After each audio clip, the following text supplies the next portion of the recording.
What's going on, y'all? It's your boy Taji. We reporting live from Soundgarden right here in Baltimore.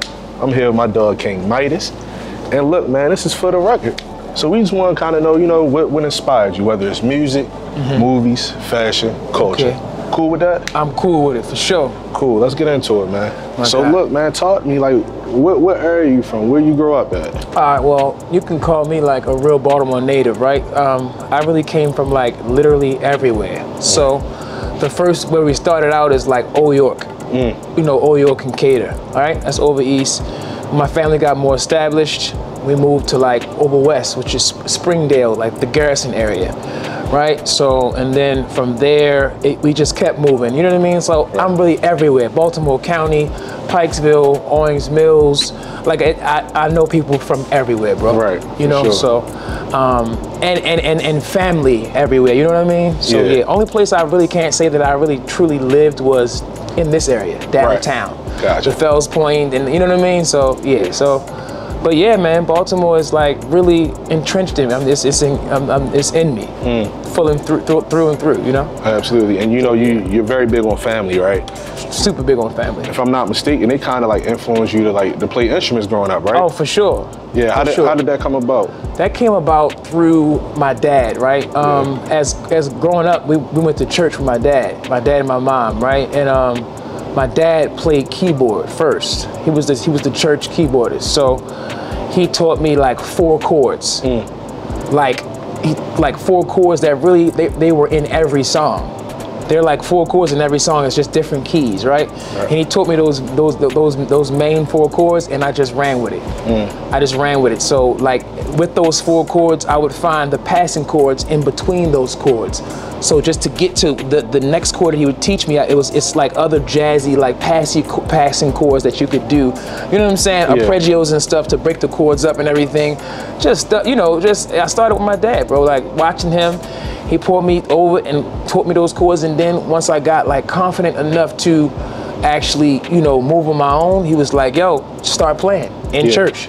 So while I was young in church, I was playing, you know what I'm saying? And the church liked it, and, you know, I just got the confidence up. For sure. Yeah. And somebody else who kind of helped you, if I'm not mistaken, is your brother, my brother. J.O., right? J.O., Josh. Yeah. What did he do for you? Wow, y'all doing research, huh? So he really, gave me all my swag, like, and he gave me the confidence to be like, look, I do this. Right. Like I do this. He went wherever he went, I would follow him. So he was a music major, where he knows how to read music. You know what I'm saying? Like all the notes and all the, you know, he knows how to every good boy. You know what I'm talking about. Like he knows how to actually read music. So whatever school he went to musically, like Morgan State University, he went to that school, and he was like, he went to City too. He went to Baltimore City School College. You know what I'm talking about? Yeah. He went to City, and whatever he learned, I kinda ghetto learned it. You know what I mean? Like he would bring it home. He would sing. I would try to pick him up on keys, like whatever he learned, I would just try to learn it. And wherever he went, I would hook school and go to his college, and you know, just following him around. You know what I mean? So he did a lot for me. He's the reason I do this, really, to be honest. That's real. Yeah. And you know, something that's real notable, you know, you went viral for your song Really High. I just wanna be really high. Oh, I just wanna be really high. Oh, can you blame me? Yeah. You know, that was like 2017, 2018. Yeah. And you know, you was using the talk box. Yeah, I was using the talk box. As a kid, like, I would hear like Tupac and Dr. Dre, California knows how to party, like that, and then stuff like, even before that, tell me something good, like it's everywhere, you know what I'm saying? Computer love, all that kind of thing, right? So I was always intrigued, like, yo, what the fuck is that, right? So as a musician, you know, you just get real curious. I had no money as a child though, so it was like, you know what, I'm gonna wait till I get my shit together, and I'm gonna cop one of them things, right? So one day, I sold a track, and I got one. I had to remember that I wanted it actually first. Yeah. So I got it. I was playing around on it one day, and my little brother TV, he pulled out a phone and actually like recorded me learning how to play it. And I was saying I just want to be really high. That was like one of the first things I played, and he recorded it. We put it up on Twitter. It actually caught wings.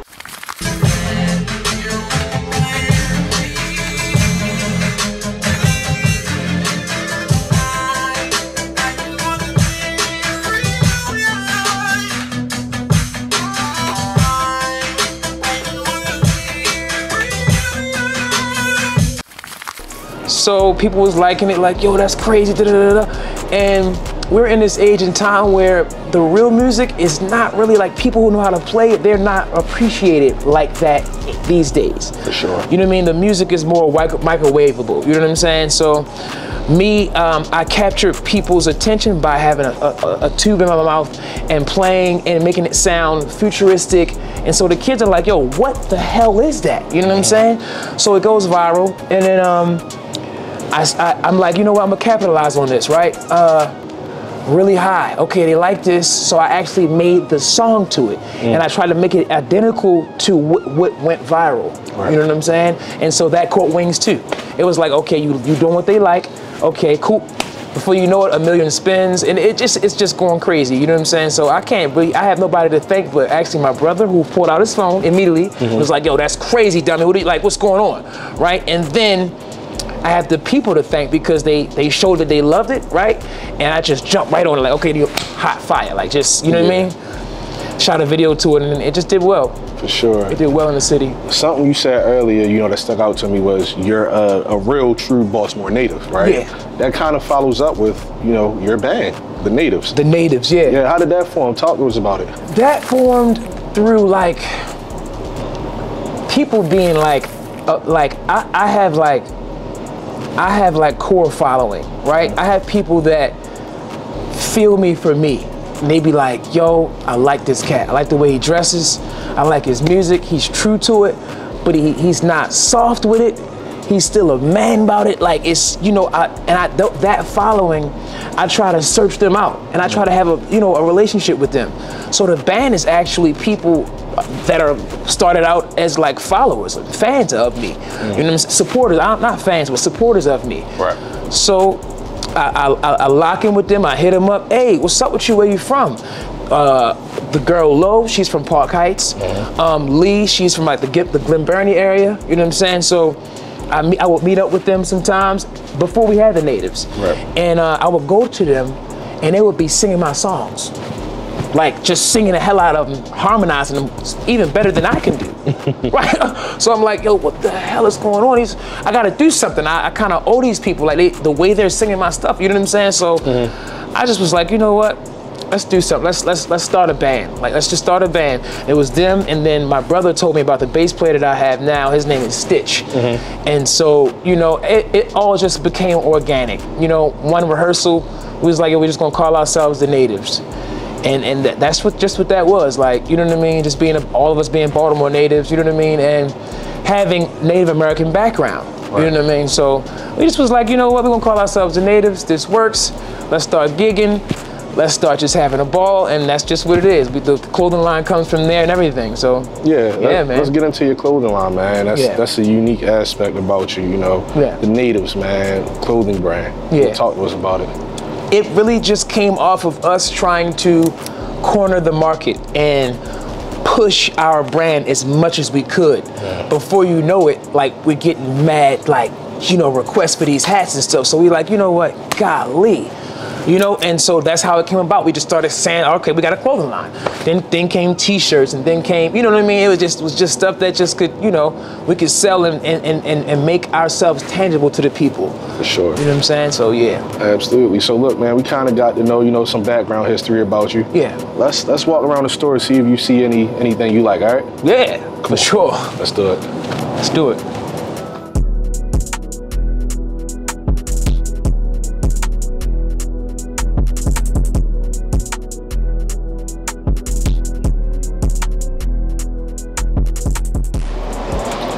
So look, bro, we checked out the store. You know, we seen a lot of things that you like. You feel me?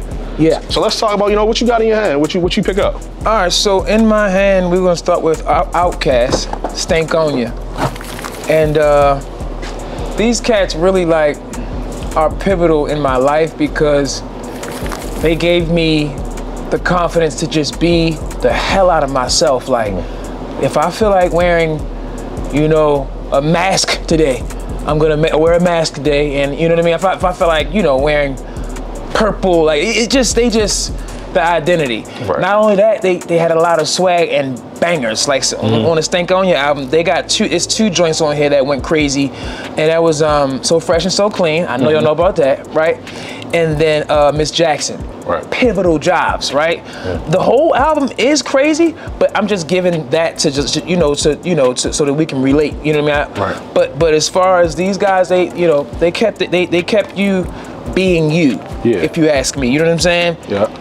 And then I got Jay Dilla, right? Jay Legendary. Dilla is like legendary, Yeah. right? Jay Dilla is responsible for people like, you know, Slum Village and Talib Kweli's, you know, production, Yep. right? And he's what gave me the swag to not always be on quantize, like to be straight on the beat. Like he's what gave me to push back the snare some, push back the hi-hat some in my production. Right. You know what I'm saying? So his whole vibe, rest in peace to him, his whole vibe just, he came and just switched the whole game up, bro. Like, he just switched it all the way up, bro. Like, you know what I'm saying? Like that swing, the certain swing that he got, the hip hop vibe, to me, he cultivated that. And to me, he like came and just mastered that. You know what I'm saying? Yep. So those two, those are the CDs I got. Then I got Stevie Wonder, Into Visions, right? So Stevie Wonder is the musician side of me, full out, straight musician. Like, you know what I'm saying? Strictly musician. Some of the stuff that I'm going to say, people might not know, but I do not care. With this, right, you got Living for the City. Living just enough for the city. You got that, right? Then you got Golden Lady, I like to go back. Like, this guy is like the musician god for me right now. Like, I'm gonna just keep it on. Like, as I walk through and I see stuff, I just gotta pick that up. He's like a musician god. Like, you know what I mean? He took everything very, very serious. And you know what I mean? It's just inspirational, bro. Like, I could go home right now and make a whole album just looking at this cover. You know what I'm saying? Right. And then Wu-Tang. I know you know about Wu-Tang. We was already talking about Wu-Tang. Yeah. My favorite joint on here was Triumph. Yep. You feel me? The single. I gotta keep it real, but RZA put his foot in that production. Sure. And the video was wild as I don't know what. As kids, when it came on, it was like, oh shit, the fuck is this? You know what I'm saying? Like, it was amazing to me. Yeah. I always love how they could all jump on a track, even if you had 4 bars. You know what I'm saying? Yeah, very inspirational. It was like our first hip hop, you know, it was my first hip hop vibe, like off of just me. This is not something my mom played.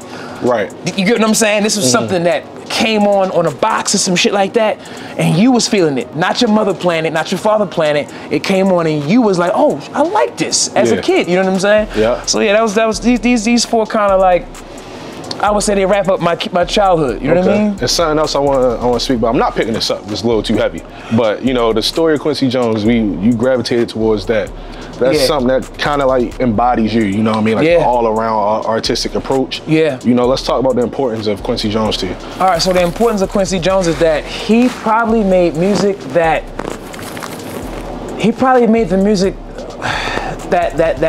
that is pivotal to your mother and why your mother is born.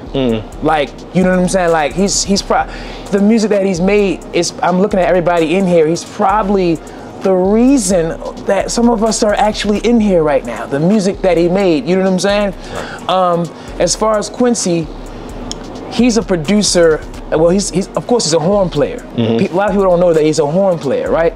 But Quincy, as a producer, touched on every genre of music. Like, he's the only one who I know has done big band and like jazz, and you know what I'm saying? With Thriller and with Michael Jackson, just the stuff that he's done, the intricacy of things, like the things that he does on purpose, like not a mistake, the production he's done on purpose, just the conductor vibe, the composer vibe, like more of a composer, not just a producer. Right. You know what I'm saying? Yeah. So Quincy's just very important to me. Like he's important because, like I said, every genre of music, and I'ma kill every genre of music too. Yeah. Not just visit it and touch it on it. No. I'm gonna actually kill every genre of music, bro. And so that's what he did. Like, I mean, it's every artist that you can think about that's pivotal. I'm talking about like back in the day, like, you know, Michael Jackson. I don't have to really say too much. That's you know what I mean? Mm-hmm. You know, Janet and people come from him. Jimmy Jam and Terry Lewis, they come from under Quincy. A lot of people come from under Quincy, bro. So he's just somebody to appreciate, just full out. You know what I'm saying? So sure. I love Quincy, bro. Like, there's nothing he can't do with me. Another like all-around artist that I kind of want to speak on, because he's not just a music artist. He's an entertainer. Okay. Eddie Murphy. You know what I mean? Yeah. One of your favorite films, the original Coming to America. Yeah. You know, let's talk about why that movie. That movie is because, to be honest, everything that Eddie Murphy had something to do with back in the day, it was just like I think back in the day, the movies had more of a message. Yeah. Like they just had more of a message. It's what, you know what I mean? Like Eddie Murphy, he was actually, I feel like, a musician as well, a little bit, enough to, you know, take everything just real serious. It just wasn't all comedian, you know what I mean, comedic, or however you want to put that. But I think that he was important because he was cool with the cats like, you know, Quincy, and he was cool with the cats like MJ, and he was cool with people like Prince, and he kind of, like, comedians go hand in hand with musicians. Yeah. So his movies back in the day, the music was lit. Coming to America, like the stuff is like crazy, like, you know, Let Your Soul Glow, like that's like stuff is just classic from out of like everything that he does. Boomerang is classic as well, but they also have very good meanings. Yeah, you know what I'm saying? And I like to feel like I learned something at the end of your movie, and I laughed. You know what I'm saying? And I felt bad at one point. He take you through all emotions. I just bang with him. That's real. You know what I mean? So look, man, we kind of got to know, you know, what influenced you, what you was watching, what you was listening to. Let's like get to know what you was working on. Cool? Yeah, yeah. For sure. Where should I put these?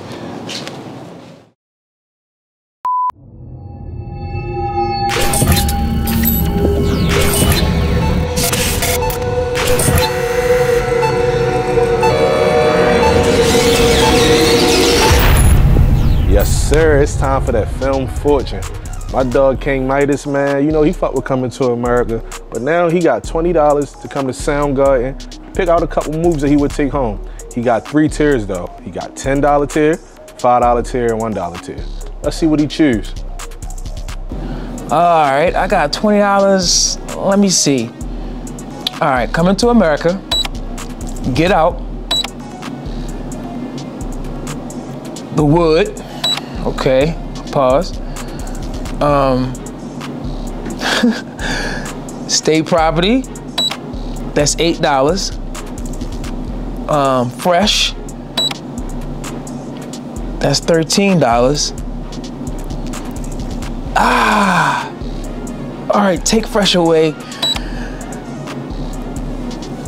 and do Paid in Full, and that's it. Right? That's it. Because I did 3 at the top, 1 of the 5, and yeah, that's all I got. I can't do no more. That's $18. Get on out of here. It's for the record. So look, bro, you know, something I really thought was cool was the live performance show you did with YG Tech, man. You know, can you talk about the importance of like live performances as opposed to just having, you know, background tracks and things like that? The importance of live performances is just to, I guess, to prove to people that you do this in real life, right? And it's also to pay homage to where we come from. Back in the day, all this computer stuff and Free Loops and all that stuff wasn't there. Right. And if you couldn't sit down and touch a keyboard, get your ass away from me. You don't do music, you know what I'm saying? Yeah. If you couldn't sit down and play a set of drums and not make it sound like, you know what I'm saying, then you shouldn't be in here. So when we do live performances, it's paying homage to that. Also, people want to see that aspect. It's a lively aspect. People, you know, when the kick drum is here, you feel that in your heartbeat. The snare, the drums do something for you. Like, you know what I'm saying? The keyboard, actually hearing somebody play the keyboard live, it does something for you whether you like it or not. It just does something for you. So it evokes emotion. It invokes emotion. There Absolutely. You go. And with Tech asked us to do that. Tech is how I am, like how I am with this music and knowing music and stuff like that. He's like that with lyrics and rhymes. So for him to be able to say, yo, I know you got a band, I need you to perform with us live, that actually made me respect him way more. Right. Like, oh my God, you want to do a live show? Okay, this is amazing. I love this, and I'm all game. Let's do it. For sure. Yeah. And you work with Tech, but you also collaborate with a lot of creatives from the Baltimore area, whether it's Tip 12, Tate Cobain. Absolutely. How did these things come about? For sure. Those guys are really just, to be honest, those are the young guys that are killing it here. You feel me? Like, so they look up to me, and as a musician, they look up to me as a musician, a producer, a songwriter, and that's their way of kind of paying homage, and I love that. You feel me? They look up to me and they want to work, and I want to work with them because they popping. Right. And they talented as I don't know what. So that's how that stuff come about. But just to get more in depth with stuff is like, Tate is like, yo, we gotta work, send me something. I send him about 3 tracks. He chooses the one he wants to get on, boom, send his verse over, and it's a wrap. Yeah. Like, you know what I'm saying? Tip 12, YBS Scola, those cats, the music that they're into is very easy for me to pull off. I'm not gonna lie to you. The beats they're more easy to pull off. They're 808 driven, not too much music, but give me something. You know what I'm saying? So these cats, they're easy to please, but they know what they're talking about and they know what they're doing. So I'm on their turf. This is all a young man's game. Everything is a young man's game. Basketball's a young man's game. Football's a young man. So is music. It's like, it's whatever's next is in charge. Yeah. And those guys are now and next, and they're in charge. Yeah. You know what I'm saying? So I'm just humble. You know what I mean? I'm glad they, you know what I mean, that I can hang. You know what I mean? So yeah. And you mentioned that popping. Yeah. You also did a K-pop track, man. Yeah, I did a K-pop. Let's talk about the that. whole album is called Clown or Crown, and it's a guy named Ricky Maru. He's Korean, so he's popping where he's from. You know what I'm saying? He's going crazy where he's from. And with K-pop, it's a little bit more intricate. That's where the music does come into play, because over there, they don't play. Like, if you gonna play the bass, you need to be able to play the bass. Right. And you need to be able to switch it up in the song, and they different. So that kind of like grew me up. I know it sounds crazy, but they kind of grew me up in that area, because it was like, all right, we like that, now switch it up. We like that, now switch it up. It's like, if you can't get with it, they really don't want you in the room. Get out of here. Yeah. You know what I'm saying? Like, you're not what you say you are. So, you know what I mean? Shout out to that. Shout out to Ricky, because that kind of got my chops up. For sure. Yep. And, on a broader spectrum, you've produced for Tyga, you've produced for Tory Lanez. Yeah. How does this feel to be recognized on, a larger spectrum? It feels amazing. It feels, of course, my work is not done, and I feel in some sort unaccomplished, which makes me just keep rocking, like just keep going. But it feels amazing, bro. Those guys, they respect me musically, and I feel very privileged to be in these rooms and to go around Tory, to go around Tyga, to go around Quavo, and they be like, oh, yo, what does he think? He's the guy. You know what I'm saying? I love to be able to do that, bro. I'm privileged to do that, bro, and it's really thanks to Allah, God. You know what I'm saying? I'm not nothing, to be honest. It's really him just put me in places, opening these doors, you know what I'm saying? Allowing me to, guiding me in these doors, allowing for me, when my skill doesn't really get the job done, the anointing and the spirit that I have, it gets it done, bro. I can't, you know what I'm saying? So it's really, God's work, bro. I feel very privileged and humbled, you know what I'm saying? And I hope that all these doors just stay open for me and keep going, and you know what I mean? I stay relevant, and you know what I mean? Like, that's all it is. It's God, bro. I can't really do too much taking the glory of that. That's, you know what I mean? That's real. I'm privileged, though. What's next for King Midas, man? What's next for me is just everything. Like, I'm probably gonna drop an ADHP 2 album. I'm probably, you know what I mean? I'm probably gonna, you know, keep working with people. Like, to be honest, I don't like to say what I have lined up as far as celebrities, because I never like to count the eggs or the money before it's actually right there, right? And I feel like when you speak on stuff, it kind of puts like a damper on it in the air. You gotta keep stuff kind of wrapped up. Just know that I'm working. You gotta know that. I can't play, you know what I mean? So a lot of your favorite artists, you will hear my production on them. I'm not gonna say exactly what it is, but when I post, just know that I told you what was going on, you know what I'm saying? So, but as far as me, I can tell you what I'm definitely doing. As far as me as an artist, some of the big artists, I could hear them singing, or you know what I do, right? As when I record something for myself, I'm kind of battling between, should I put this out as an artist, or should I let them sing it? You know what I'm saying? So as far as me, I'm just gonna record my album. Whatever's left over, I'll shop and everything else. But you definitely got an ADHP 2 coming from me. You definitely got a Natives album, Stolen Art 2 coming from me. And then the stuff that I've already done, just recent. It's just recent. Tori just dropped. I did 8 songs on that CD. Dante Bo just dropped. I did 3 singles on there. Like you know, I'm just working, bro. That's my job. I gotta just keep it moving. You know what I mean? Yeah, for sure. You know, 8 tracks for Tori, man. That's a lot. Yeah, but that's my guy, bro. So you know what I mean? Like he feels very comfortable just passing the ball to me. Yeah. How did that come about? That came about because, to be honest, he's a freak of nature. He has albums done, like 10 albums done right now. Like he's a freak of nature. So what he does is record, and he may tell me to come in on the back end and say, add what you do with this, do that, add what hey, do what you want to do. And so I come and I do what I need to do. He'll say yay, nay, and that's how that goes. I just, you know what I mean? I just do what I do. Like on his latest one, I did lead guitar and a lot of talk box. You know what I'm saying? So he's another guy who loves music, but he knows that this generation doesn't really want to hear too much of it. Just sprinkle it, you know what I'm saying? So he respects me, and that's just how that comes about. I think they like who I am, you know what I'm saying? They love what I bring to the table as far as eclectic, just, you know, real musicianship, but also coolness. Like he ain't gonna overdo it. You know what I'm saying? I can trust him. For sure. You know what I'm saying? So that's how those things come about, man. Look, man, you a hard-working man. I'm trying, bro. I gotta stay afloat. I feel it. Well, let's have some fun while you're here. It's time for our games. You cool with that? I'm game with it. Come on, let's do it. Sweet.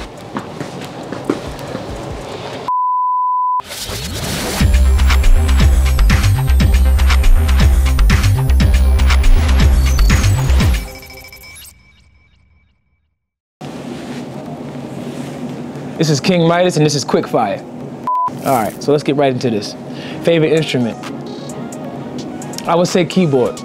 It's just like I'm more frequent on that, right? Collaborate with one artist dead or alive. That would probably be Prince, right? Cool. Let's see. Producing or writing? Producing all day long. I don't have the feelings enough to be writing. Favorite artist in Baltimore? I would say right now, that's YG Tech. He's on fire. And if I have to give you another one, it would be OTR Chaz. 3 things you need to get in your creative zone. Absolutely nothing. A record store. I live that way, okay? Favorite sneaker of all time? Yikes, that's pretty good right there. Dope dealers? Phone posits? That's pretty cool, right? I'm cool with that. Chicken box, bro. Chicken box or beef yak, but definitely chicken box. Like, let's not do this. Favorite collaboration so far, other than your band and why? My favorite collaboration, YB Escola. We was just singing a song, hella cool. If you weren't making music, what would you be doing? I would probably be dead. I don't know. I have no idea, brother. I don't even know. I don't even want to think about that, actually. Let's see. Favorite genre other than rap? R&B. All day long. And that's a wrap. It's for the record. Listen, yo, King Midas, we appreciate you, bro. I appreciate being here, dog. Absolutely, Like man. in the candy store. You enjoyed yourself, I assume. For sure. Cool, cool. Well, look, man, just for the record, we out of here. Let's go.